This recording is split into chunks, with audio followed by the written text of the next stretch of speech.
Los capiteles son la parte superior de las columnas o pilastras, a menudo adornados con esculturas.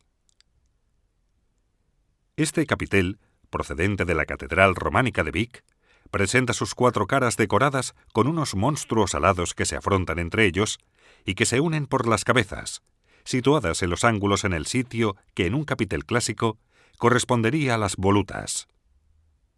Las alas y las colas de estos monstruos se entrelazan y describen un hermoso juego de curvas y contracurvas que llena de ritmo las 4 caras del capitel.